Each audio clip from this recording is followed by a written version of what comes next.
Els barris del Baix Guinardó i Can Baró segueixen en peu de guerra a causa del gran nombre d'abusos turístics i autocars que passen pels seus carrers en direcció al Parc Güell. Degut a les queixes veïnals, a principis d'any es va canviar la ruta d'aquests busos que pujaven pel carrer de Praga per fer-ho pel carrer de Cartagena, que és més ample. Consideren, però, que l'únic que s'ha fet és traslladar les molèsties de soroll i contaminació a un altre punt del barri.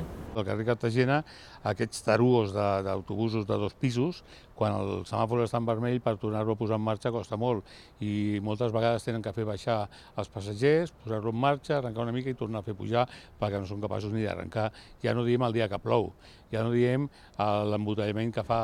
A l'agost es van arribar a comptabilitzar el pas de més de 40 busos en una hora per aquest carrer i l'Associació de Veïns va recollir 500 signatures en contra d'aquest model de transport turístic. Ara demanen a l'Ajuntament la creació d'una taula de treball amb els barris afectats per buscar una solució de cara a la primavera.